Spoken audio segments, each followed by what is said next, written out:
Good morning, and welcome all. Yep, okay, Laura, just the WhatsApp message. Yes, I do have some in the background. I know she's waiting there patiently. Smiley away.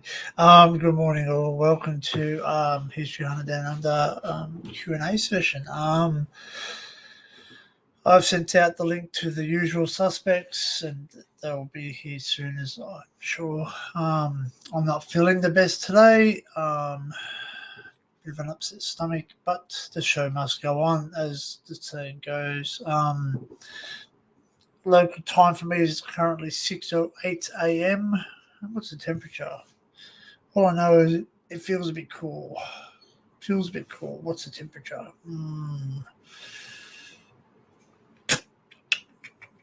It's warmed up a little bit since it was. Oh, we're currently sitting at 7 degrees centigrade, which is a little bit chilly. So not as chilly as the southern part of the state, but still nevertheless. And as the sun starts to come up, it'll drop even more. So I sure get up early. Yep, I do. I do get up early. Yep. I'm usually up much earlier for work. So, but I generally like to get up and where my audience is, sort of where my major audience is, I sort of will try and get up to them and sort of, yeah. So majority of my audience is on the other side of the world in the UK and America. So I'm in India, believe it or not. So, now my sniffles are starting. Sorry about that. Let's just go through the chat, and I will eagerly let that person in the backstage in. So, first one in today was Quinn, and Quinn says, "Good morning, Danny and Kel at History Hunter Down Under." Good morning, Quinn. Good morning to Cal.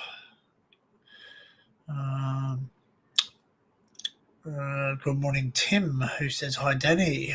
And then we've got Tim again, says, "Hi, all." Then Tim again says, "Hi, Quinn. Hi, Cal. Hi, Gingy. Hi, Adrian, just in case." And I think that's about it. Oh, Ducks. Hi, nobody. Oh, nice one. Welcome in, Ducks. I hope you had a pleasant day. All right, so let's let them in. Release the hounds. Poof, poof. Hello. Hey. So what made you get into exploring, Danny? What made me get into exploring? Well, I've always wanted to do things that I wasn't allowed to do. Put it that way. It's true. Like sort of like, do you know, like I was always the one to look at the fact that there was So you were like the cat, all curious. Yes. Curiosity killed the cat, but satisfaction brought him back. And I guess I want to pay homage to my late grandmother too. Mm-hmm. She my grandmother used to sit down with me when I was a young bloke, and we used to like paint, and that painting used to take me on journeys. And that journey would take me to places that I couldn't normally go to. So, like, she went places, like she travelled outside of Australia well and truly before I even left the shores myself. She's been to Wales, Scotland, Ireland, UK, Papua New Guinea, New Zealand. I think I probably hazard a guess if there was any more or not. The most exploring that she did for me, which really took me around, was when she went around Australia. In the year of our bicentenary of white man's colonialisation of Australia, let's just keep it respectful, I guess. When the white man, he'd come here and he'd take it all away. That's the one. Like, look, what happened was not good, and I'll accept that, and I apologise that it happened, but I can't apologise for myself. It happening from me because I didn't do it. You need to apologise to Ducks for it. Why? No, you do, because he just said, not hello, Tim. It's so outdated. Oh wow. It's so outdated. Tim's sitting in the dark because it's so hot outside. Probably was it getting dark there now? It's like the sun has just gone down down over the valley, so it's starting to get a bit darker, but it's still light out there, and it's still very, very hot. Oh, it's cold here. It's 8 degrees. I have to today, to sustain myself because of the heat. I had to drink nearly 10 pints of lager. There we go. Oh. I'm joking. I am joking. 10 pints. I've been in bed all day. Isn't it? I had a bit of a sleep myself, and I woken up by was your grandmother was any influence on your exploring? Yes, she was, definitely. 100%. Oh God, ducks. Oh God. Oh well, here we are. There we go. No, so yeah, so she was massively so. Like I never got to go on many holidays. I went on holidays, but my family weren't much to go away. You know what I mean? Because Dad was always working a lot to keep us, surviving. You know what I mean? So basically, we sat there and I used to go to Grandma's myself. I went there for 1 week myself, and my brother would go for 1 week. That would give my mum and dad a bit of a break from having both of us. I was very hyperactive when I was younger. You would not know, but I was very hyperactive, couldn't sit still. So basically, I used to go out on my push bike, jump on my trampoline, go out, do stuff. I had to always be busy. I had to always have my hands moving and, my body just moving. I had to be somewhere doing something. I couldn't sit still. Yeah, you did lots of Bitcoin. Yeah. So basically, I had a lot of energy. So basically, I was what you say, a handful. I guess the modern day terminology would be I have ADHD, but I guess I've grown out of that now because I can sit down now. I actually rather enjoy sitting down rather than going out sometimes. So, hello, Leslie Ann, welcome in. Hi, Leslie. Mark C, welcome in. Ducks, welcome in. Quinn, yep. Yeah, So, hi, Adrian. Hi, Adrian. No, no Ritland for you. No, I didn't have Ritland. So, as a young bloke, they did a lot of things. So, because I was called hyperactive, they believed that they did a lot of things, removing a lot of sugar from my diet. Bloody hell, ducks! God, I don't think this fever has helped me all day. I'm sweating like Jimmy Savile in a Barney suit. Unbelievable. I love you. Anyway, we won't go there. So, they basically took a lot of sugar out of my diet and colorings. They were monitoring food colorings. So they believe food colorings was the one that actually, so basically, I know it sounds really rude, but like I do too, Quinn. So my son, my eldest son, I have 5 children. If anyone doesn't know, I have 5 children. I have 3 girls and 2 boys. My eldest boy has ADHD, has been diagnosed with ADHD, and he has never touched Ritalin in his life. And he went onto a natural thing, like a natural remedy, which were Vita gummies, which were basically designed by a chemist to sit there and help children naturally, because this chemist and professor, he was under one of the top professors in the state of New South Wales in Australia, to basically give him like an alternative to using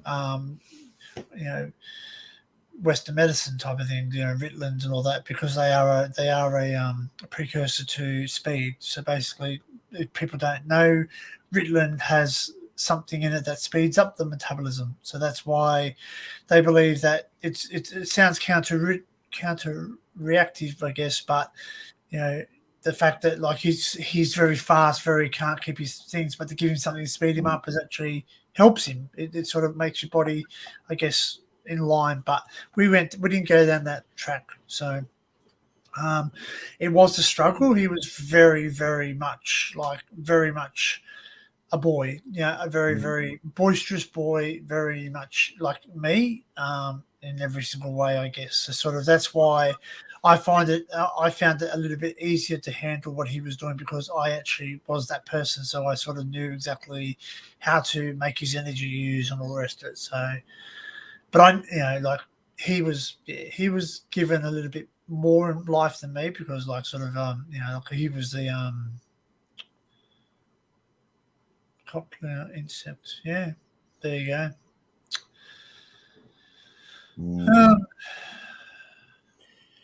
I shouldn't have, but yeah.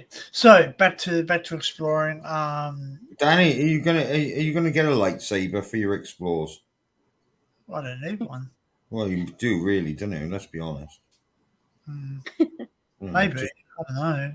Some of the people I come across sometimes, you wish you had the Force, I guess, when you went out exploring sometimes, because just get one of those ones that runs off was it propane, isn't it? Jeez. You ever seen one of them? Have you ever seen one of them? Not not in Australian. Those plasma sabers you can get. Not in Australia's climate. Like maybe this time of year is okay, but during summertime you put just like just yeah, be total bloodbath. That'd be beautiful. Good YouTube content. But the Force would be really good, because like when you go to some you just like putting your hand at the lock on the door. Correct. It'd be like, this bunker's shut and unlocks. We're security. We're security. You've got to come with us. No, we don't need to come with you. Security be like, let me through. If you don't, just we don't need to come with you. You're Darth Vader. Just do a Darth Vader and just have them, in the chokehold.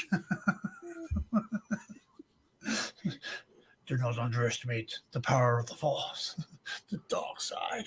The worst one was with Rey when she was captured, and Daniel Craig played a stormtrooper, didn't he? And she just tells him to release her, and she's not got any clue that she can even do this. This is the weird thing. It's very strange.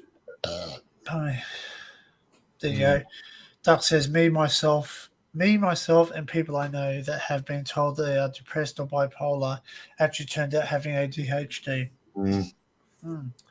Well, I've also, like, I guess I'm opening up a little bit to the internet here, but I've been diagnosed with BP2, which is bipolar 2.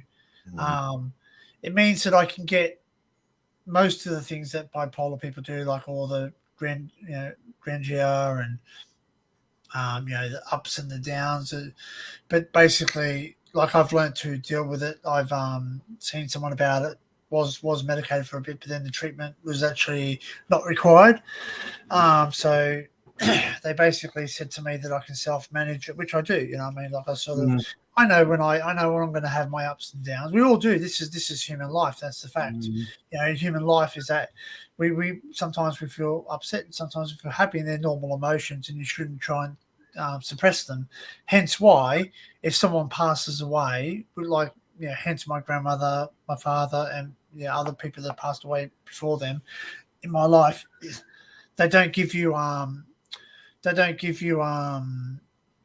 any medication to suppress the feelings, because it's your body's natural process. You have to grieve, what's called grieving, right? And if you were to sit there and just basically take antidepressants or anything else like that, you wouldn't grieve, and it would just basically. That's it, Becky. That's the one. Leslie Ann, for me, same childhood as my for me, same childhood as brother. I've got depression and CP. Is it because they wouldn't let you on the council, Danny? They wouldn't let you on the Jedi Council. I was going to offer you a say. I used to work for a council. I've worked for two councils. Jedi Council, yeah. I've worked for two councils myself, so yeah, they're pretty good. They're good payers, just unfortunately, I moved away from the area, so I couldn't work for them anymore. So are you gonna get a helicopter soon No, for the and channel? not. What's that? I don't. I don't. I don't have the funds for a No, you don't need helicopter. to. Just do. It's okay. Just pick one up. Just go exploring and pick one up. Hey, John, how are He'll you? just steal a helicopter. You'll be right there. Hi, John. Hey, Mr. John Bengals. Yeah, he says, hello, folks. Quick hello as I'm out drinking. Pop back in later. Hope all are well. Yeah, we're well, mate. I'm well. I'm well. Have a good one, John. Yep, have a good one. Have a pint for me, or whatever you're drinking. Because I don't drink, so there's a reason behind that. I made a lot of foolish mistakes, a lot of stupid decisions in my life. But then again, I sort of just got to the point where I just didn't need to drink. You know what I mean? I worked in an industry where I wasn't allowed to drink. A vulture came in through my window earlier on and stole all the puppies. Oh, did they? Yeah. I don't know where they've gone. Really? That or you're in the wrong apartment again. Oh, that might be it. Yeah. Oh shit! This isn't my internet. And what the fuck? This isn't my PC. That's happened to me before. Me and my cousin. Oh, is it? Is it? Fucking hell. Me and my cousin woke up in this house, and nothing was broken. So we didn't break in or nothing. But the person was quite, like a really cool guy, really cool. It was just like sort of, he just goes, guys, I don't mind you crashing here, but who are you? So we sat there and we said, oh, we went out drinking, so we just ended up there. So that was It was quite a good fun. night by the sounds of things, yeah. It was a good night, yeah. We just sat there, we got drunk. Anyway, back to it. What was I saying? You were talking about when he was wrestling great white sharks off the Great Barrier Reef. I've never wrestled a great white shark. I have seen a great white shark in the real life, and it is scary as crap. I bet it fucking is. Jesus Christ. Yeah, I'd love to have one as a pet. I keep it in my bath. Well, that's the thing. You can't keep them as. That's the thing. You can't keep them as a pet. Well, no, they don't. They don't live in captivity. Correct. And every time some organization has decided to remove one or remove a junior shark and put it in captivity, it's died within weeks. Yep. So some sharks. So well, some sharks, yeah. Yeah. So grey nurses will happily live in in captivity. Basically in a giant aquarium, yeah. Yeah. So I used to work for a company called Village Roadshow Theme Parks, which do own SeaWorld on the Gold Coast at Main Beach there. I used to be not in charge, but I was. Don't lie, you used to work for the Tiger King. No.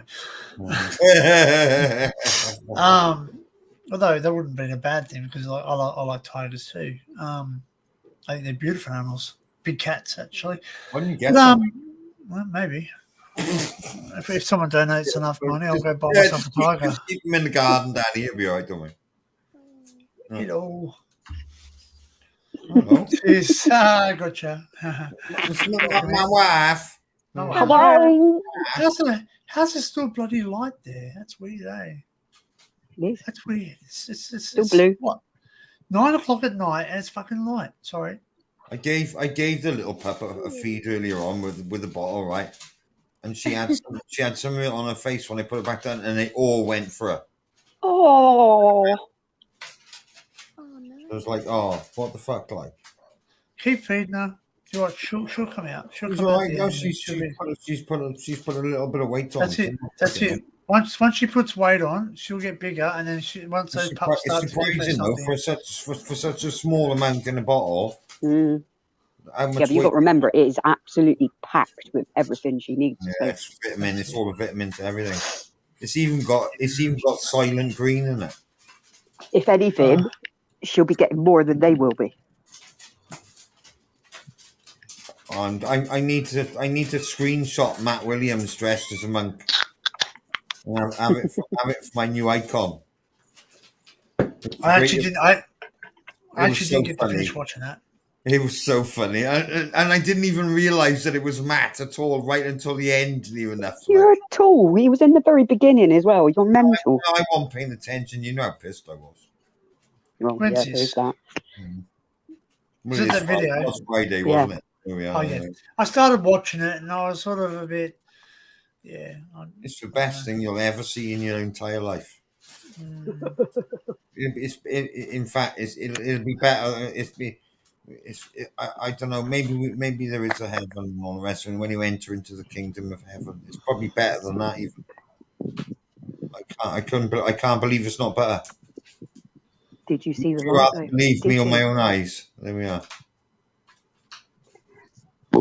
Hello, hello, hello, hello. I've just been talking about you, Mr. Bengal. Were your ears burning?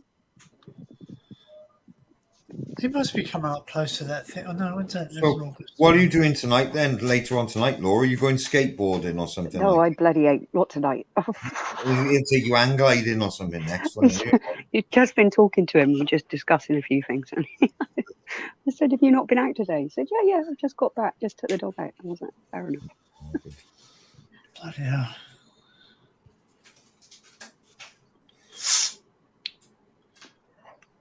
Yeah. So. What? Well, No. Why are you going to go to the? This is another question I think needs to be answered, right? Okay. Are you going to go to the South Pole to look for aliens? Because you're not far away, like you. It's only 20 minutes, isn't it, on a bus? No. 20 minutes on the bus. Okay. Let me give you a clue, right? About the same amount as I don't like spiders. 20 minutes on the bus would get me to the Queensland border. 20 minutes south would probably get me to around about. Well, you can always summon a great white shark to take you there. Not in there. It'd probably get me to the pocket. What's called the pocket. Ducky, what are you talking about? Hey, Leslie. That's disgusting. I haven't been exploring. I haven't done anything of the sort. She's never been exploring, ever. Not me. Dog sitter. That's the one. Well, it looks like you will be.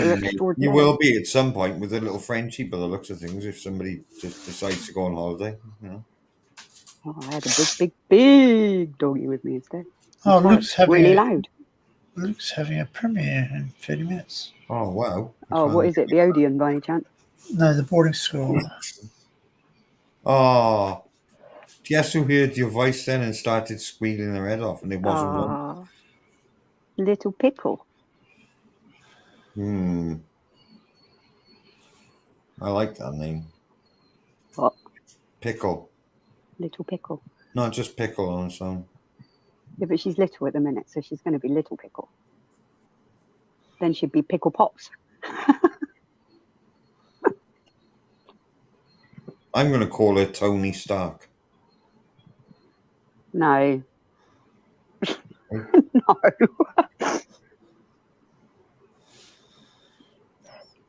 It's Angelina Jolie, you know.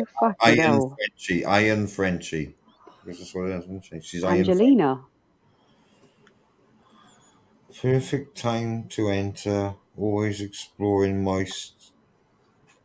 That looks like a poo on the floor, Gareth. What sort of icon is that? What sort of thing is that emoji? Is that meant to be a hole? It just looks like a poo. Yeah, Gareth. It's like one of those, you know, when you really, you've had like too much, like Guinness. It's a hole. A hole. The black turd. The black turd, the clag. Oh, my Lord. The Klingon, the clag, like that, you know. Klingons on the starboard bow. Clings to, and even when you wipe it away, it sticks to the toilet paper. But then when you're trying to get it to get off your butthole, it just smears everywhere. Thanks, Tim. Just enough. It's nothing like a big oily. And then all of a sudden, the tissue paper breaks, and you get it all over your fingers, and you're going, oh. No, that don't happen. Everyone enjoying their breakfast or evening meal or Yeah. whatever. Yeah, thank Sorry, you. not Yeah, sorry. there's something for you to keep in your mind. And I have an upset stomach, just let you know. Why? Why have you upset it? I don't know. Pebble I don't dash know why. balls. It's just- You need to get it a therapist. You need to go and hire a therapist now and take your stomach to see the therapist. yeah, I know. Let's go sit on the couch and say, what are you upset for? What did he do? What did he do to you? Yeah, right. Yeah. What did he punish you with? Well, Are you okay? What did he punish you with? Hey, Gareth, welcome in. I'll show you on this doll. Where did he touch you? Oh, jeez. Bloody hell.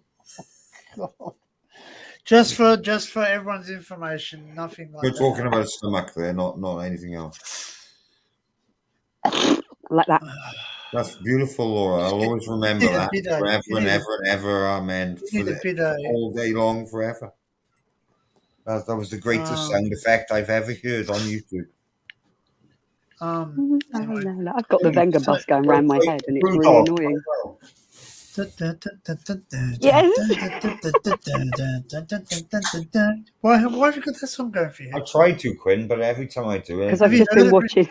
I buy him from a guy, Quinn. I buy him from a guy in a pub, and he's always got like one of them long coats on it, and he goes, "Do you want to buy some toilet roll, Tim?" And it's just like, Plush Time Wins, and they were doing claw machines, and that was the music in the background, and it was just Roma, shut up. going round and round my little brain now. Oh, Round and very round. good. So with exploring too, just answering what got me exploring is my grandma. When I used to go over there, when Grandma went around Australia in 1988, so in 1988, which was the centennial of Australia, bicentennial of Australia, 200 years of colonialism, she went around Australia one whole year with my grandfather in a Datsun Bluebird wagon. So they didn't stay in hotels. They stayed with friends and family, and basically that's why my grandparents. Bluebird in a Datsun as well. Oh my god! Datsun Bluebird, yeah, that's. Oh my god! They must have been like working on it every 50 yards up the road. No, the car was very reliable. I'm joking. I'm just saying it was probably one of the most reliable cars they ever had. But they sat there and Grandma they did this what? Jesus Christ! I nearly spat all of my beer out my mouth then. When Don't waste it. Jesus, that's not like you. No, for them they may have been, but I think for but normally cars like that don't. But that was a really good car. Really, you always get one off the line that lasts. It went right around Australia, so like it had several flats. Not saying it never failed, because of course it did. Had a new motor at one stage too. But my uncle sold in that car, and my late uncle, he's passed away now too. That's my mum's younger brother. He sold him the car, and he was named Honest Bill. They used to name him Honest Bill because he used to tell people exactly what was wrong with the car in the car yard, and people used to sit and go, "You're nuts, Bill. You're not going to sell cars." He actually sold the most amount of cars because people knew exactly what they'll get into. Like he said, "Look, it's had this, it's had that wrong. That's what needs fixed," and bang, yeah. And people would buy the car because he was honest with them. I hate pushy salesmen. I hate people who lie to me, especially when you buy cars. So in Australia, they've now introduced on your registration. Roma, shut up, for fuck's sake. When you go to register a car now, it tells you what your speedo is. So the last week you have MOT checks, which is what motor MOT checks, or what they call them. We have e-safety checks, they call them in Australia. So e-safety check, or a pink slip e-safety check, or a blue slip, which is a car that's been unregistered for more than 3 months. I never register your car. There we go. Yeah, well, we get massive fines in Australia, and believe it or not, the fines for not registering a car. That's because you're not fast enough. That's because you ain't fast enough. It doesn't matter how fast you are, believe me, they can take photographs. All you've got to do is just wear a Vin Diesel mask. Doesn't matter. It's not the photograph. It's not the photograph. It's not the photograph of the person driving that's the problem. It's the photograph of your number plate. All of a sudden, like Vin Your Diesel's license plate. inundated with like driving. And your license plate is registered to you. So it doesn't matter how fast you're going; those things can catch you. And you watched the MythBusters episode where they were trying to outrun the bloody. It wasn't me doing 140, officer. It was Vin Diesel. He just, when I pulled over, he legged it out the passenger side of the car. He possessed me. I was possessed by Vin Diesel. Oh, I wouldn't say no. Take Oh, credit you to want- people. I want to go for a ride. Family. I was born It was all ready about to family ride. all the time. You must say family about 1,000 times. You know, Yeah. every single one of the. You know what? It's all about family. Shut up, I wonder Roma. I wonder if Vin Diesel's related to Andrew Tate. Maybe. No. Anyway, sorry, Vin Diesel or Andrew Tate. How dare you? How dare us? Yes. How do you But our Lord, anyway, and, so our Lord and Savior Andrew Tate. Yeah, anyway, Andrew Tate is. because it seems to me that everybody. don't worry. He's just a guy in the internet that if you Google him, you'll probably know. You won't like him, pal. Let's just put it like that. You'll think he's a bit of a fucking. He's special. Let's put it that way. He does have his odd, doesn't he, though, Lo? He does have his odd moment where he does come out with something that's true and he's being honest and he's just being like realistic, you know what I mean? I just think at the end of the day, it's just like Andrew Tate, you know what I mean? It's like, come on. Yeah, people, he's up for people trafficking. He's up for fucking all sorts of horrid things that they're not talking about. Yeah, he's on the internet, you know. Fair enough, like he is defending himself and that. But then, who the fuck am I to judge what he's done and where he's been and all the rest of it? The fact of the matter is that you only got to look at the business that he does to know what sort of a real person he is. I mean, he's no fucking knight in shining armor like he makes himself out to be. EV scum. Yeah. I got a fucking Bugatti. So fucking what? Good for you, mate. Well, that's right. That's right. You ain't gonna have it for long, mucker. I've got a life. You ain't going to have one for much longer, are you? That's the thing. That's the thing. That's what we have to look at. We have to look at the years. That court case is going to take 7 years, right? And what will happen to him is he'll end up in house arrest for 7 years, near enough, and They'll kill him. Get to the point of where they'll either fucking kill him, right? And that's on the cards as well. He's already made that statement. He knows. That's the thing. It's all about silencing somebody as well, because of their views, because he's outspoken and all the rest of it, you know. And then it's Roma being all outspoken in the background. No, well, she wants to get back to the puppies, I guess. Oh, she's not allowed. Yeah. Why's that? No, I put him in the oven. I'm having a roast. John's coming round later on. Roast. Well, I don't know how you're cooking them then. It's going to take fucking years in that oven. Well, it'll take It's hot years. enough. Apparently, it's hot enough. They're going to get an outside. It's got solar electrician oven. to come and plug it into the fucking wall. There we go. And I'm He's not using a paying camp stove. 125 quid for some fucker to come and put 3 fucking leads into a fucking PowerPoint on a wall. Well, I can do it myself. Well, I'm not allowed to because I live in a council flat. There we go. Got to have somebody who's, you know what I mean, licensed to do it. The banger bus is coming.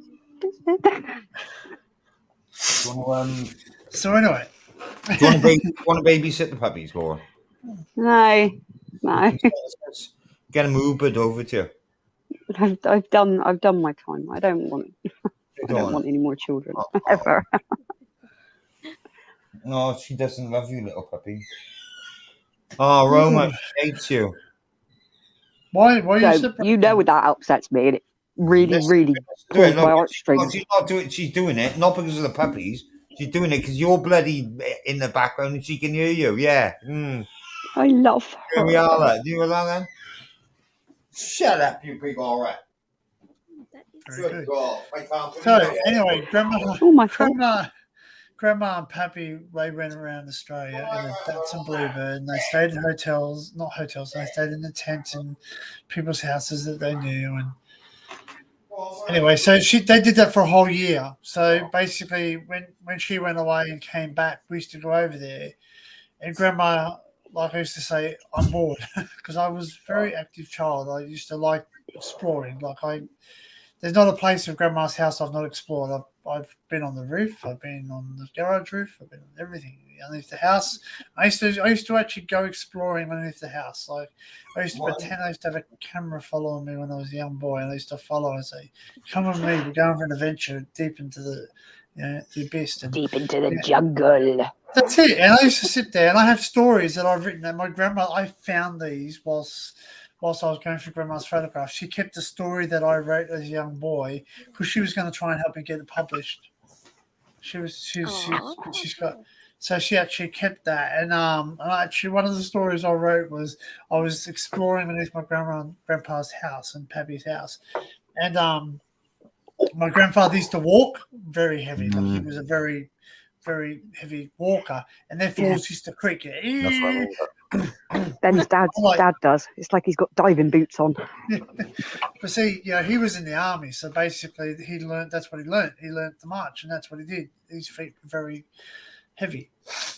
But then again, he was still the same person that could get up in the morning and do the washing, and no one would even know he's moving around the house. Go figure that. So he was actually able to be stealth as well. But I told him, I said, ninja. Was he a ninja? No, he was a officer in the British Occupational Forces, and he was there at Hiroshima to do the cleanup. He was actually protecting the emperor during the just after the bomb was dropped, or thereabouts. Yeah. So in Nagasaki, Emperor Hirohito. Probably, I don't know what his name was. He probably told me. Emperor Shakalaka Boom Shakalaka White Boy. No, I think whoever it was the one when it was she's still the a Emperor. younger boy. The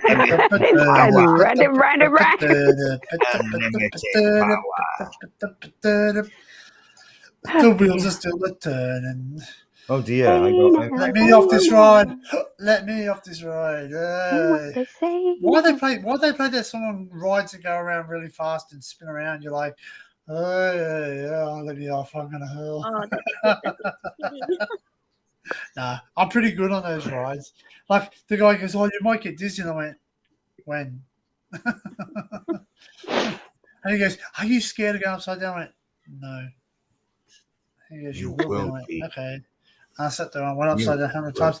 I sat there and I said, "Does it really go boom chaka laka laka?" Mr. Boombastic. This one does. So yeah, they've been in Australia. So anyway, so I used to say I was bored, and grandma would sit down with me and show me a book of where she explored.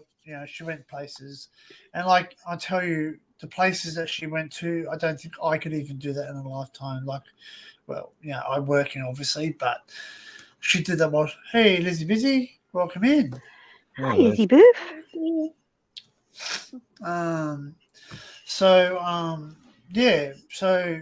And I remember like grandma showing me those when I was younger. Every time I went over there, I used to grab a photo album and just look at stuff, at where she went and photographs of, a lot of scenery and all the rest of it. So that's why I made it my mission. And my mum's actually down there at the moment with my other auntie, the three sisters are there because that's all that's remaining of the family now. So they're it of the original family. So my uncle passed away, so there's only 3 girls. So my auntie from New Zealand's come over, and they're slowly going through grandma's stuff, which is sort of surreal when you think about people going through stuff. So, but Mum's already said that I want all the photographs, whether I just keep them or whether I just scan. At least if I can scan them, and that way they're there forevermore because they're important to grandma. And therefore, they were her memories, weren't they? Yeah, and people sit there and go, "Oh, but they're not important," you don't. But you know what?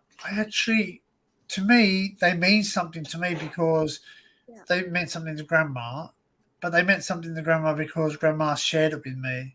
So basically, I'm saying if I was coming from the outside, it would only be purely, that's historical looking. That there's a photograph of something that's not there anymore. But there's a personal thing to me now, and I said this. I said it's personal because even though I don't know the people in the photograph, everything has a story. And like, do you know what? You might not know the people in the photograph, but those people knew your grandma. That's right.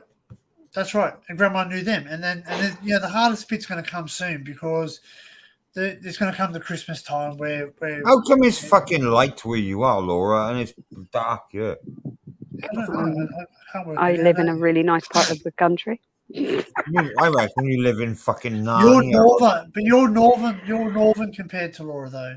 Yeah, you are further up. But Not remember northern at all. I'm in southern. comparison I'm in to me, South you Wales. bloody are. Yes, you're in South Wales, but she's in Southampton, so You that's can't further get any down. more south. Let's be fair. Yeah. Well, you Yeah. can't get any more south than South Wales. No, So she's closer. Well, that's right. Well, correct says too. it in the name, doesn't it? Really, like, you know what I mean? Jeez, Yeah, but you all talk weird up there. it's a wonder that, That's pretty like, well, it's a wonder that. Dux has just taught me some, like, basically, like, knowledge. Like, there we are. Well, that's right, because it's just gone light here now. It's just gone light. Well, it's been light for a bit since about 5. Be about 20 minutes and it'll be dark. It won't be long. And the bats will start coming out and I'll freak. And then you'll be surrounded by slow worms and wood lice. No, woodlouse, yeah, absolutely. There's hundreds of the bloody things. Slow worms, they go under the next door's path and that's where they stay. You cleanse it with fire. Cleanse it all with fire. There you go. Look, what's going on there? It's still bright here. We'll be till around 11 p.m. What the hell? It's not bright here, like. It's because of the second sun that's coming round, and it just comes round every now and then, like. But is it really dark, or you just got your curtains shut? Somebody told me on YouTube. I watched a YouTube video earlier on, and it said maybe open up your curtains, you dark boy. I can't. Why? Because if I do, I'll turn to dust. Yeah, well, there you go. There's your problem. There you go. Look, that's why Frank. That's why Frank never goes outdoors in daylight. There we are. Who knows? Light as Laura's. Yep, this is dusk. Oh goodness! It's not dark. It's still light here, but the sun has gone down. There we are. End of story. Yeah. So, like, I explored. I used to explore without not having to go anywhere. So that was the best thing about it. You know what I mean? Like, I used to have it. Basically choose your own adventure, and then, as I said, coming the hardest time would be Christmas time. Not obvious reasons. Grandma's not here physically with us anymore, so it's really hard not being able to get the phone call or the message or the interaction with her, physically. But it's going to be even harder because, like, she gets around about 200 to 250 Christmas cards a year, every year, without shadow doubt. Possibly even more. She gets them sent from all over Australia, all over the world where she's travelled, all the people she's met, write to her every year religiously, giving her Christmas cards. So that's going to be hard for my family because, like, I think we'll still be going through the house by then. We don't know. So we've got up to 12 months to settle the estate, I think they call it. But those photographs, like, even though I didn't know the people, exactly what Laura says, she knew the people. So obviously those people are worthy of her spending money because it cost her, like, we haven't worked it out yet, but, like, just give you a bit of a hint. A roll of film probably would have cost her around about maybe $4 or $5 each. Now, on those rolls, you sometimes get 24 exposures, up to 36 exposures, depending on, so basically, then that's just to buy the film. Then on top of that, you've got to pay to have it developed, which again is another, let's just say $10. So you're looking at almost $20 a pop for 24, 36 photographs. She has I've scanned so far. I can't remember what was the last Bloody figure. thousands, wasn't it? You've gone through. Yeah, thousands. Like I'm in the thousands. Absolutely ridiculous. I'm into 20,000 photographs. I think I'm 20,000 photographs deep now. That's only photographs that are family. They're only family ones so far. Oh, there's a few scenery ones in there, but yeah. So like and like scanning it, like someone turn, just chuck that away, it's no good, you know what I mean? But then once someone says to me chuck it away and I find use in it, that's when I take it. So I have photographs, so if any of my family are watching, I do have some photographs that were told that were going to be thrown away that I've actually kept. So and I've scanned them and they're digital, so if you want them you can have them.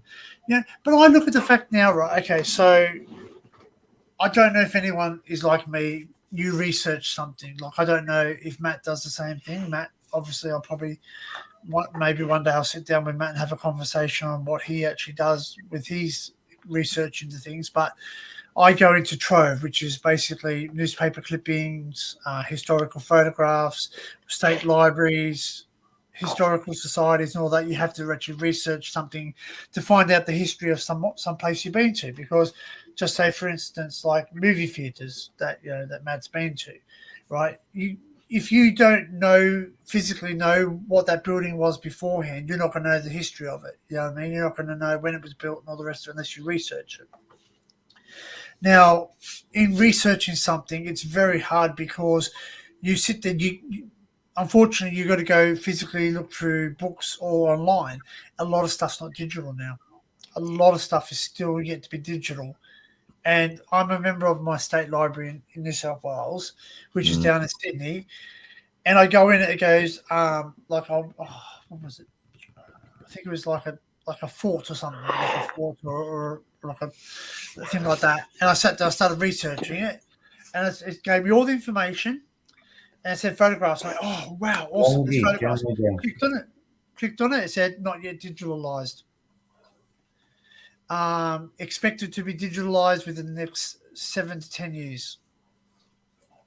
So and that's how long it takes, because basically they literally have to specially scan something and it has to be treated with such respect. There's such an amount of history in Australia, and we're younger than your country, much younger than your country. Like you've got forts from World War One. We don't have very many things from World War One because we weren't a threat at World War One. So and we don't have money. We don't have many castles. We don't. We've got man-made castles. We don't actually have any castles because Australia wasn't inhabited by white. No. I've got a castle. No. It's just up the road from me. No. It's probably a wreck, isn't it? It is.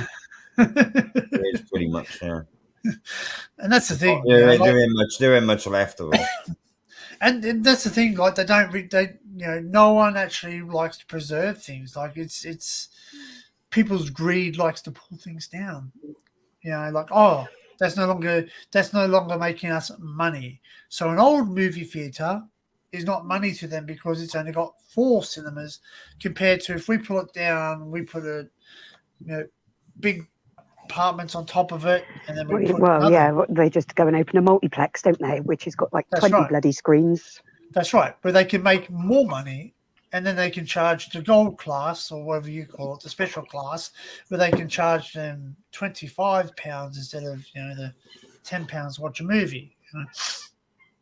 Roma, get off the fucking puppies.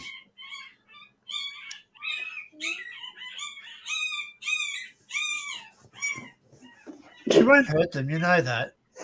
This just sounds like a load of squeaky toys, though, doesn't it? It's like again. Look, listen, if they're making noise, they're not dying. As my brother and I, we used to wrestle each other. My brother goes, I can't breathe. And I said, if you're talking, you can breathe. But it's true. It's true. If you're making noise, you're actually getting air in there. Your voice doesn't work without air. You're horrible. That was your brother. He was Yeah. mongrel to me. We were mucking around. We weren't. I I don't wasn't care. friendly. Wrong. We were wrestling. We were having fun. Nah, to be quite honest with you, I'm jealous because I never had that kind of connection with my sister because she's 7 years older than me. So Oh yeah, well, I'm only 2 years older than my brother, but like my brother used to sit there, and I used to be lying down, and my brother used to jump up and go. All you hear is boom, wrestling, and he jumped, and we broke the bed, and then I sat down. My dad goes, "Were you wrestling?" And I went, "No." My brother goes, "He was wrestling me. He wrestled me," and he used to got me in. Oh no. Anyway, Really? yeah, I love my brother to death. I like, do you know what? I'd do anything for him. Like basically, for my brother and my kids, if they needed a hard, Bruh. if they if they needed a heart transplant, I'd die on the operating table giving them one. Where is my bruh? Where is your Where's bruh? my Texan bruh? I don't know. he's Here, dumped you. He's moved on. It's disgusting. No, he did say there was every chance he'd be working this weekend, didn't he? Very good. Money. Winner, chicken dinner. Stuff happens, like. Not really. So yeah.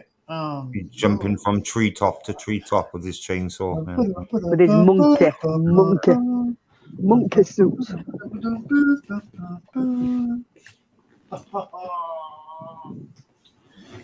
Oh, baby! To talk to the babies. Yeah. So yeah, I still explore. Rubble, you stink of fucking shit, man. Very good. Sorry, I was just making a general observation. How can you smell rubble from there? Because I can. I suppose the cat. Because he is a boy dog and he is a Frenchie and he farts a lot. You know, and that smell gets underneath the door. You know what I mean? Jeez, that's a powerful fart. Anyway, No, it's the nose hairs. It's like Fauci. You know, it's like Fauci's germ warfare, basically. So yeah, Gareth says we used to disappear for the days as kids and explore the woods, rivers, build dens, fishing, etc. I used to build like machine gun turrets and things. You know what I mean? Very good. Yeah, fun it was. It was good fun. Remember? Is that a new symbol? Is he made a new symbol? All in bodies. Or remember all the bodies and the blood. It's horrible. Gareth has changed his symbol. I'm like, That's a new symbol, isn't it? I'm trying to give him a I bath. don't know if I opened it, like it makes everything move. He fucking murdered me, Quinn, if I tried bathing him. He fucking hates water, Rubble does. Rome, right? He hates fucking walking. He hates doing anything. That He's dog's lazy. like... He's a lazy little... He's little Lord fucking Fauntleroy. There we go. Anyway. That's what he wants. I used to explore with the books and the photographs and screams his head off when I have to chop his claws.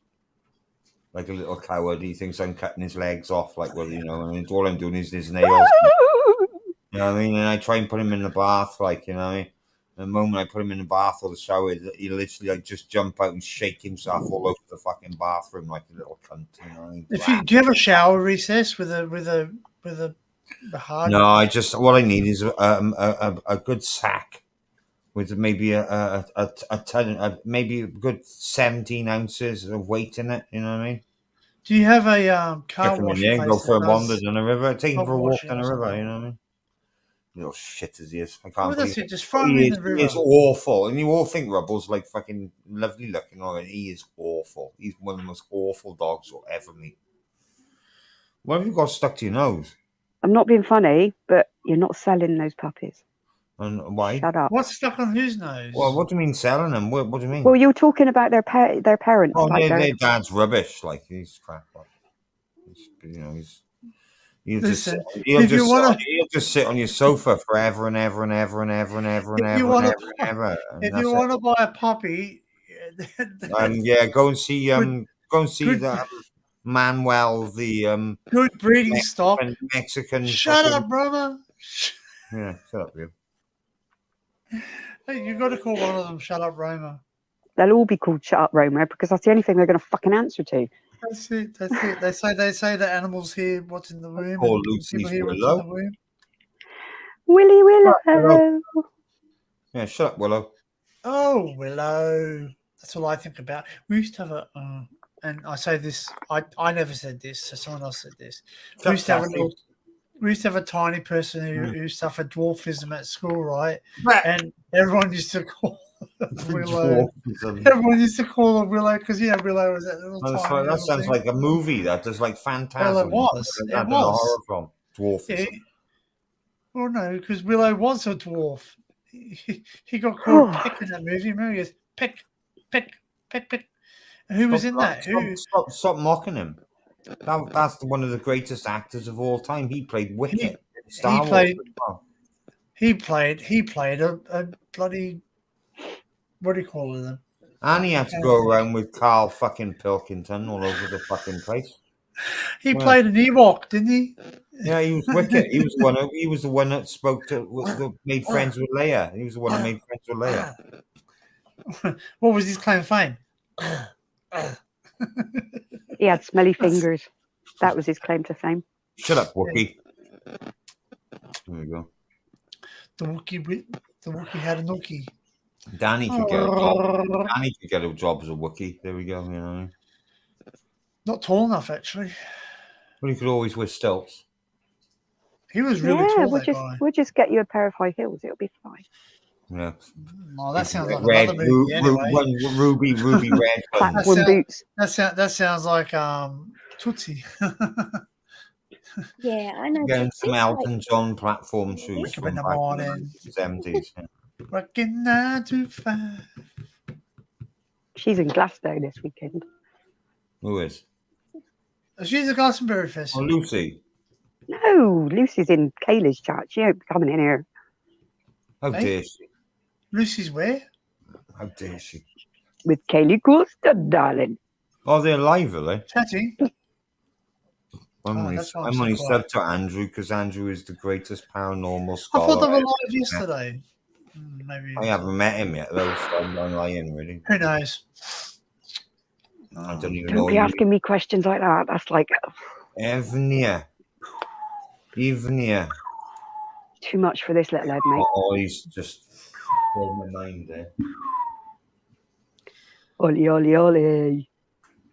Hi. I'm waiting for him to say that I can put my photos on Instagram. Do you want me to buy you the Princess Leia outfit for a couple of million? No, thank you. Go on, Princess Leia. No. No. Quinn's just put it in the chat. Sorry, I don't want to have to.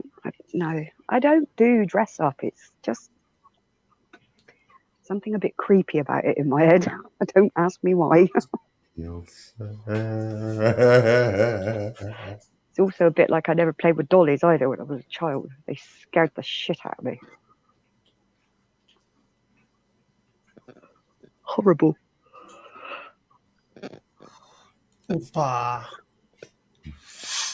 I was the child that would be out bombing around up and down the hill on my roller boots or on my bike. Sorry, Tony, I don't have any questions for you. Oh. Okay. Quinn. That's all right. Hey, you don't Quinn, have that Quinn. Oh. It's more or less. I had nothing. I thought I'd just have a question and answer. Look how big my mutton chops are starting to become. I know you remind me of my dad. Sounds weird. Fucking hell, that is weird. I'm gonna. Oh my god. Have you seen a photograph of my dad though? I'm gonna go and wander into the motorway now, Tom. Have you seen a photo? That's not a bad thing because I loved my dad. Does Tim remind you of your dad? Well, to the looks of the mutton chops, that's weird. Yeah. Quinn, sunshine follows Laura everywhere. No. It shines out of her ass. And my ears, and my nose, and my eyes, and my mouth. Yeah. She's like a unicorn. She eats cupcakes and shits rainbows. I'm straight. I fart glitter as well. She is pure. This woman is Imagine you started making your art like Hallelujah. that. Imagine you sit there and you go, there's a bit of DNA in every painting. Don't. I know someone that does do that and puts his cock in the middle of everything. Why? I don't know, and I don't ever want to ask, to be quite frank. Oh, but I actually watched. He suggested I should press my boobs into mine. I was just like, no thanks. It's not Matt's boobs, is it? I've actually watched. No. I've actually watched a video where a lady paints with a female hygiene product. Oh, You heard that one? Yeah, that feminist lady. Yeah, that's beautiful, though. It's a beautiful thing. But used ones, though, that's the disgusting part. yeah. That's beautiful. It's a statement. quite It's a beautiful disgusting. statement of humanity. There we go. Yeah, People could you are imagine that? sick. Could you imagine just like getting that piece of artwork? Like it might look amazing. It might look like a freaking awesome painting. But yeah, come on. Yeah, It's not gonna smell too good, is it? No, exactly. After a few months, that is going to fucking hum. Yeah, it's gonna be rank, you know. It'd be minging. That's a really nice painting, but why does it smell like dead donkey? Yeah. Well, Yeah, it's just like saying we all look, you know, we look nice as we've been, you know. When you pass away, you look all right for a little bit, but you know, the more years go by, you start to not look nice. you get a bit crispy, don't you? And a bit. Well, see, even although we watched that video the other night, didn't we, Tim, about the people who've been, the like Starling and all that, they've all been like preserved. Special It was beautiful. I really loved every Some of them minute. look really nice, but some of them don't look nice. You know, they become very innate. And That was the LGBTQ Irish bloke that was. no, not him. I don't think it was him, was it? No, he was I doing think the it was someone he else. did the SAS one, didn't he? That's The SAS video, it was yeah, that's funny. right. Like, it was funny to watch, like with him narrating it, and it was just like he was Yeah. talking about these like big hard men that went into Africa and Yeah. places like that, and Afghanistan and all He's that. a true Geordie. He was talking like a Yeah, Geordie he was too, but just like this a really, different Geordie. but he was, you know, I mean, he's gay. He was gay Geordie. There we are. I don't know if he was gay or not. No, he was definitely gay. Good God, look at the top he had on, for God's sake. You can tell. And so you cannot. A top doesn't make you gay. Well, no, he's probably metrosexual then. Look what Matt wears. Look what Matt wears. Yeah, now. yeah, well, exactly. Can I ask you a question? Like, Most honestly, orange is, well, I don't know, it's the way of the Trump oranges. No, but then, you know, like, honestly, I didn't know Matt was gay. Not that it matters, but I Oh didn't my know God, he was Matt's gay. gay. I can't believe it. Exactly. Is Exactly. I watched it. Yeah. Oh my God, Laura. Exactly. I watched these videos for ages. I watched these videos for ages. You know, and I sat there, and then he came out one day and said, "Well, I think it was a video where he went to the school. He went to the school, and he goes, the security guard goes, oh, we've had incidents where people have been filming the girls," and he goes, "Well, I'm gay," and that's it. That's the first time I even had a hankering that he was gay, and I thought, Wow. oh, maybe he's not really gay. Maybe he's just saying he's gay because he doesn't want to get in No, trouble. he's That's right. That's right. definitely But then he gay. came out. That's right. He came out and just said, "Look, you know, I'm gay," and not that it makes any difference, but he doesn't act gay. He uses the back door, not the front door. Just saying. Well, that's his She's choice. a raving queen, yes. I don't use the back door for anything but backdooring, but It's exit only. Yeah. but that's right. So he's The not goddamn orange that gives him away. and he doesn't talk like what we would typically like a queen, I guess. You know, he doesn't talk like that. He talks like a man. He talks like a manly man, like a normal man. Walks You know, like a man. talks like a Like a man. man. Walk like a man. I love. Ow, fuck, that man is full You of know, knowledge, is all I can say. Yeah. And that's right. You know what? And that's the thing. He doesn't. You know, everybody. What's a gay look like? You know, what's a gay look like, and all the rest of it. Do you know what I mean? Oh, there he is. Look. There he is. God fuck. Look at him, Matt. There he is. You've got the link, Matthew. I It's summoned in him. Look. WhatsApp. And Dinkler. I summoned them all. There we go. Mm-hmm. Welcome in. Hi, Dinkum. I didn't think you'd mind me sharing it with him. There's like I loads That's of, fine. there's loads of sluts on you, so there we go. No, there's loads of sluts. Oh, look, There's room enough for 10 sluts on you. There we go. Speak for yourself, tosser. you're taking up too much room, Tim. You're taking up too much room. You take up at least 6 of them. You're worth 6 slots. Yeah, I'm just jealous. but yeah, but like that's the thing, like, and I didn't know that, and it doesn't make a difference in my life either because basically I enjoy. Why would it? That's right. And that's Who cares? but then again, that's what I'm saying. That's what I'm trying to say to Tim is that he's wearing that top. It doesn't make the top. You Doesn't make you shouldn't be saying anything to me about the matter. How dare you? How dare you? How dare you? Tim's all now. Dare you? I'm offended by it. I'm offended. Shall I open Please, up, Matthew, come up. I need rescuing. shall I open up the floodgates and I climbed under a something for you. I think you should Anyone who come and wants to rescue me. Here we go. All hell must break loose. Here we go. I'm asking for it now, aren't I? Here we go. Boom. There you go. Oh, you Dinky doo da. time ago, but there we go. Yeah, There's the link. Anyone wants to jump up. Ask me. All hell. Do you Ask pick your anyone nose? questions. Do I pick my nose? Sometimes. That's not a question, is it? Well, why is it not a question? It had a question mark at the end of Laura, it. do you Oh, pick your well. nose, Laura? It's a funny question. With a tissue, I can't put my finger up it. That's disgusting. Yeah. No, I'll use a finger. I use a Sometimes toilet you just brush. gotta go. I use a toilet brush for my nose. There we are. It's only To their own, I guess. because of the amount of crap I sniffed up it in the past. You know. It's only got a funny nose, so I don't think it will fit. Shut up, Roma. I'm I'm not sure we need to know whether it does or not because we don't I've want had him a to show bath. us, Cal. No, that's right. No worries, Right, mate. Laura. All good. Oh, dear, he's had a bath. He's on the verge. Yes. He's on the verge of having 6 hours sleep. Yes, there we go. After having the bath, but oh dear. It's okay. Yes, Matt. Have the bath first and then jump up. Yeah, no, we're not going to the bath with you. If You get out of bed, and all of a sudden you just go, oh look. You get out of the bath and you just go, oh look, there's my bed. Yeah. I mean, granted, it doesn't matter because I've seen it anyway, but not quite the point, is it? Really?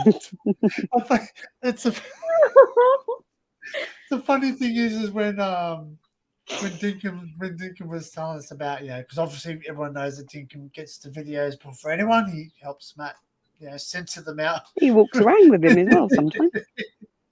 And basically it's really funny because Dinks just goes, yep, I've seen it many a times because you'll just hang a piece and not forget that the camera's on. And I've actually done that too. I actually now make it like, let's face facts. I'm like this. I don't know about any other explorer out there. But when I go exploring, the first thing I need to do when I get somewhere is you need to eat. It's I don't know. It's like marking your territory. It's like marking your territory, and that's really bad because I sat there and I was like, Well, Steve wouldn't let me go behind a bush the other night. He was like, no, there's someone in that van. And I'm like, okay, I'll hold it. It's a bit awkward, isn't it, you Laura? can't hold it. You're a lady. You're a lady.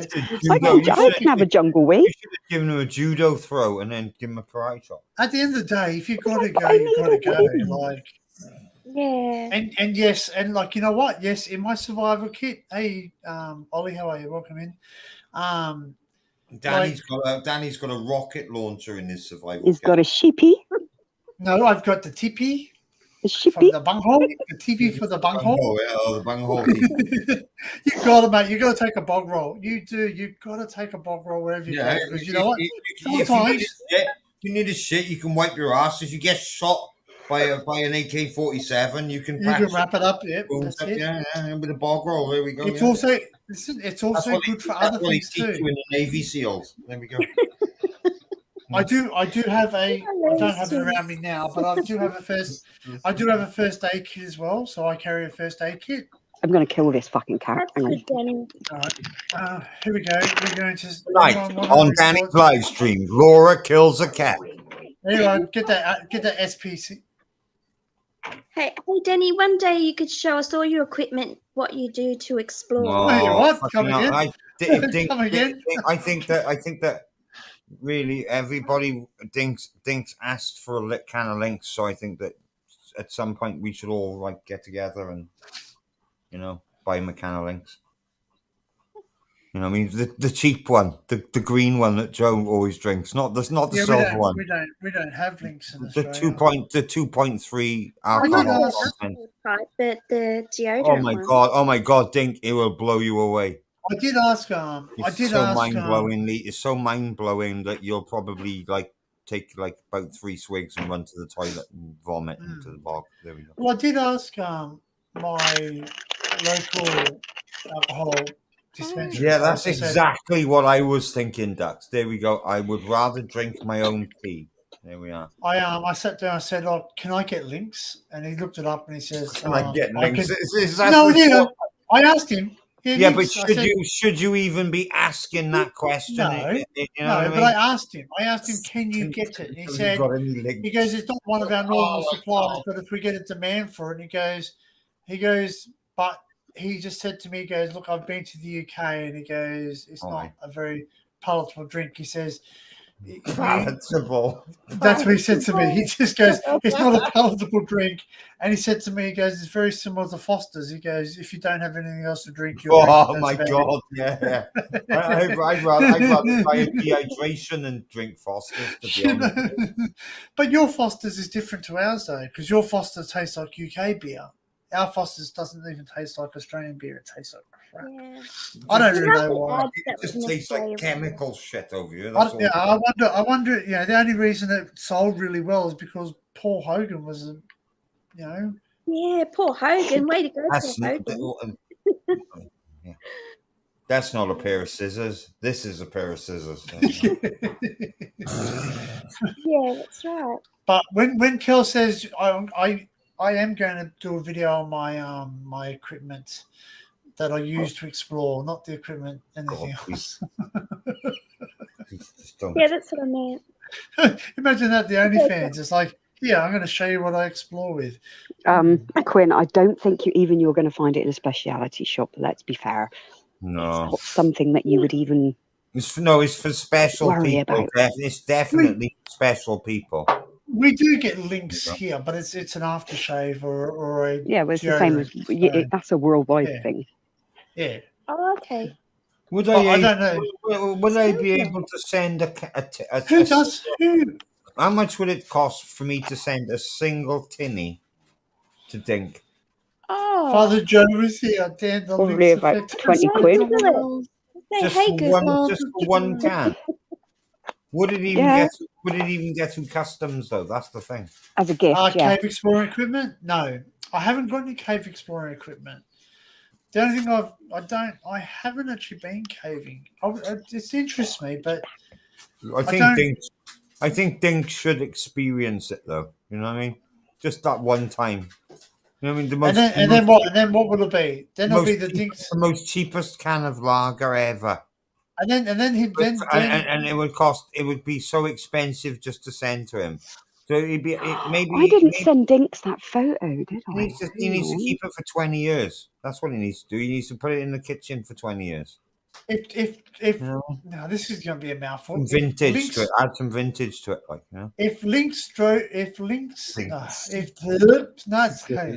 If Dinks drank Lynx, he would be the Dinks effect then, wouldn't he? No, he really just. Come on, he go. Why, man? I wonder if the Lynx Brewery has fire insurance. Fire insurance. So cave equipment. I don't have any cave equipment. I'm interested in doing caving. Except I just don't have anyone. I doubt it. No, I don't think they don't believe me, mate. They don't. That's one can of lager that I won't fucking bother with. It's just like I see it all the fucking time, and it's so fucking cheap, even where I live. But it's just like the cheaper it is, you know very well it's more chemicals. You know what I mean? The more you pay for it, the better. Yeah. It is cheap fucking. It is literally like park bench alcoholic lager. There we go.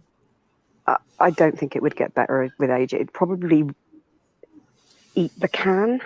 Probably, yeah. And then it would probably, if it was left in a cellar, it would probably eat the entire house as well. Probably. It would And the people in it, it would become like the dissolve blob. everything. The blob. Yeah. Scary. Well, I used to. You probably wouldn't. You probably wouldn't know what I'm talking about when I. Hey, B, welcome in. No, I don't know what you're talking about, Hi, Danny. Bee. No, but the alcohol I'm talking about. Tui's. You get Tui's over there. What do you Hang on. mean? Beer. Do we get Tui's. what? Noises in my Not ear, that I but- know Beer. of. Tooth and Co. It's called. Could be It's well, from Tooth B. and Co. Tui's beer. I think it's Tooth and Co. Isn't it?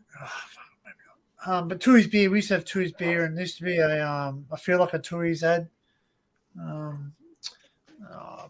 You look like a Tui's ad. I suppose I could show it. No, maybe I could. You should have a shave. You should have Sing it, shaved, Danny. Danny. You You sing should it. shave that. Yeah, I'll show. I'll share an Yeah, Australian. You should go for that. You should go for the little little man the little man little I man. remember the song. What do you reckon of that? Oh, Do Toad. you reckon he should I go? know. Do you How reckon fucking minging though. Uncle Adolf? Uncle Adolf must. That was put in there. No, that's Frozen. That's I got in it. know, but someone's put that in there. Who has? The ice cream. Why? I haven't showed him. It's got a bug in there as well. Yeah, So I it's don't got think I in. need to see this, do I? Because I'm probably going to vomit if I do see No, it. it's not that bad. It's just a very frozen toad in a tub of ice cream. Well, that's not fair. Yeah, someone's put that in there though. That's really Yeah. horrible. Well, either way, horrible is open it. Can you imagine opening that tub though and finding that? I'd just be like, Wagner boss says I know. his army, he's ready to Ding, die. ding. as he sees I bet you Russians. Dink is disgusted by all of this talk about toads and ice cream tubs. no, I sent it to him and he's gone, thinking the same as me. He's probably thinking, free the toads. Free Pepe the frog. Pepe Le Pew. Pepe. Right. Free Pepe. How dare you, Laura? Make your Hello, eyebrows welcome up back. and down like that. Show us your puppies, Tim. Oi, oi. What, those ones? The ones he's married to or the fluffy ones? Oh, what? Me? I didn't think you were like that. There you go. Are you happy Got to now, go Pete? with you now. I hope he is happy with the situation that I just presented her with. There we go. All right. That's one fat toad. It is a big fat toad, eh? It's But huge. that's been put in there. That's there's no way they could just jump into that. No, they'd be there. Someone disgruntled They're all put on that in mummy. there. They're all on mummy at the moment. They all feed. Have you got it on Yeah. that photo? What? Yeah, I'll Send send it it to to you. Yeah, Kel. but they are doing well. Fucking minging. Thanks. I'm sending 4 of them to Laura next week. You're not. Post. Sorry. No, you're not. I don't want them. So yeah, I'll Oh, lock your nipples out and squeeze them, Tim. Jiggle them about. Yeah. Look, here you go. Look, just for No, you. that was me the other night Oh. with my response to if the security comes, I'll just get my boobs out. It'll be fine. Everyone, get your boobs out. Look, we just yeah. Laura, there is always you can use your female sass. Fuck off, Ollie. You can use your female sass on the security, or you can just go. There we go. Exactly. Hey, it's not nice to get my boobs out now. It's cold here. It's bloody. Jesus Christ, boobs. It's 8 degrees, mate. They're gonna freeze. What have I walked into? What I didn't get my boobs out. I was a good girl. Oh, I was very hot there. Australian person with boobs and a weird hat. He Dying. looks like he wants to go Both snowboarding. the ladies did not. Just make it clear. Both the ladies did not get their boobs out. Tim thought about getting his boobs out. I did. I got him out. Matt got He his. did. There we go. Did he? Oh, That's going to Jeez. be. You just weren't watching. That comment is going to be screenshotted forever and ever and ever. it probably is. It probably is, man. It's Someone Well, Snap it. after what I saw last night Dinks. on Proving Demons, there we go. I thought Matt looked lovely. Don't be horrible. He had like a good look. Like I think he was like well, I wouldn't like to say really, but probably it's Jean Paul Gaultier. It was. Well, I don't know. I'm speechless over it, to be honest. There we are. I was impressed.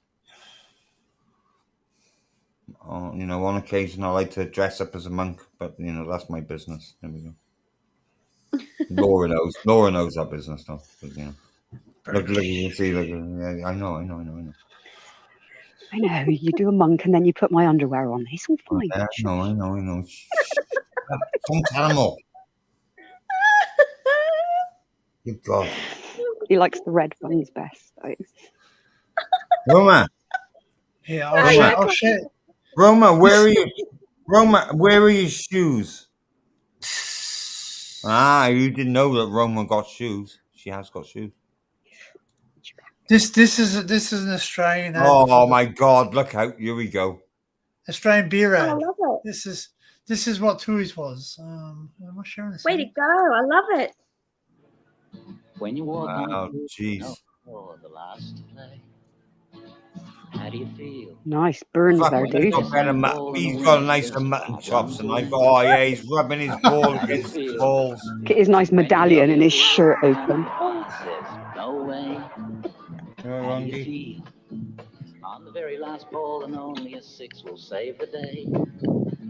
How do you feel? Oh. Shame the Aussies can't play cricket, isn't it? Yeah, pretty much, boy. Yeah, you're right with that.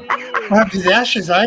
They're rubbish. I know, I just like being a bit. Aussies are the most crappiest cricket players ever in the whole world. I don't know, they like fondling their balls. It's all good. Yeah. That's because all their players are on crack. There we go.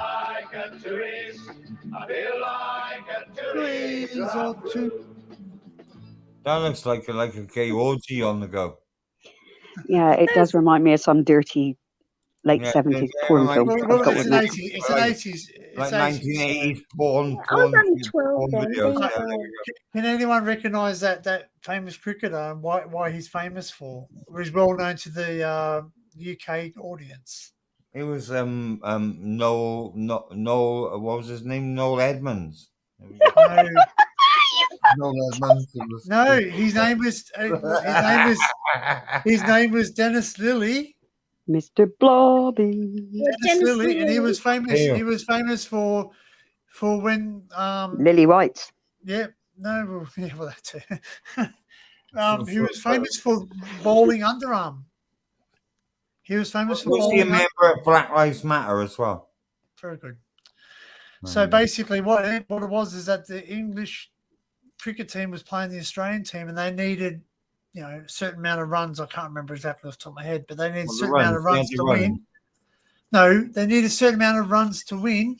So basically, what Lilly did is he walked up. They had the runs. Yeah, they had the runs. Oh, you bullfuck, man! Have another drink. You're not. Just have another drink. You're still talking. Shit from an arsehole. There we go. Yeah. Shit from an no! Have another drink. Okay. It was never a secret, Gareth. Hey, Melissa. Hi, Mel. Hi, Melissa. Let's see if we can get to 10. Hey, I'm just saying. What likes? 10 likes. 10 likes, yeah. Just when we get to 10 likes, there we go. How many? I don't know what the stats are on this. What is going on with that? What's going on? I was looking at your Social Blade account. I was just then. You was? Oh. No, I wasn't really. I can't afford to do it. It cost me too much on the internet. Oh. Yeah. Bloody hell. BT have become Nazis. There we are. 256 quid. I'm well, thanks, Melissa. For a quarter bell. What the fuck are you paying for? Well, I'm paying for the internet. I'm paying for fucking BT, the beat all the TV and bullshit as well, which I don't even have. So turn it up. Tell them to turn it off. You don't have to pay for the TV box, you toad. Well, Tim, Tim, come Tim. on, mate. Come on, sort it. Go on. Get Tim on. Morrisby. Why do you think I'm fucking mentioning it? Jesus Christ. Jeez. Yeah, Boot it. You don't. You can. I've got to go just for pay for your mine, landline and your internet. That's quite normal. Although to be fair, I do miss BT TV because I used to enjoy using that. It's quite easy to use. Okay, I gotta be honest with you, and it's like a lot of people do have problems. But I've never had a fucking problem with BT ever once.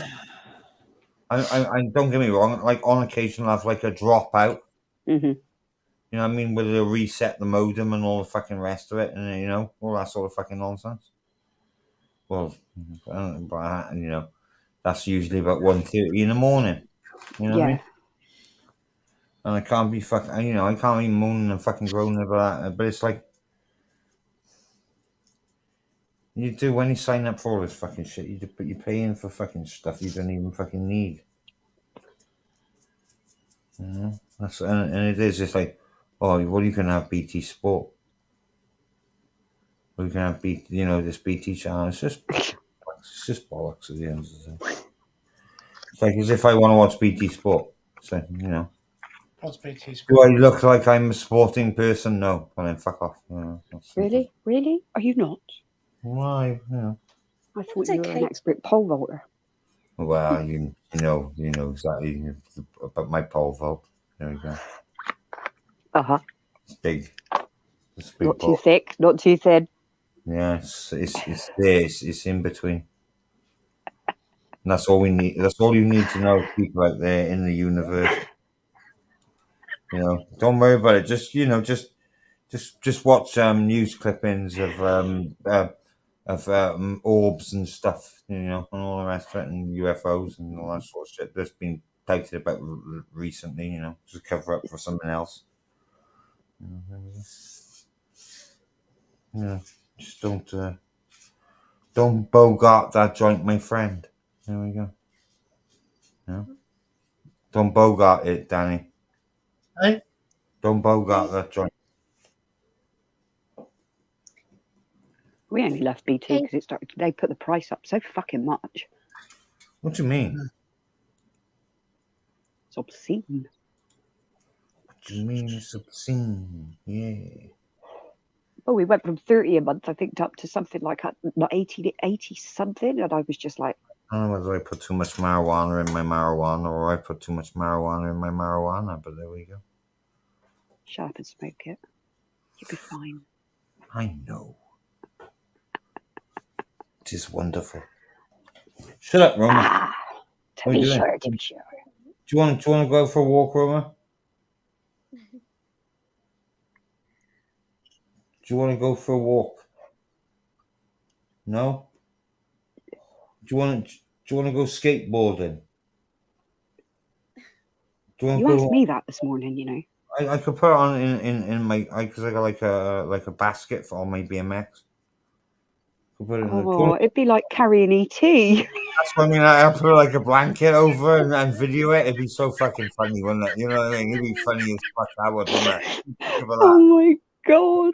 Frenchie, like get and put a blanket over her head and all the rest of it, and but wrap it round her so it's a little bit. Yeah, tight. but you got to make sure you've got a little light at the front so it looks like her fingers growing.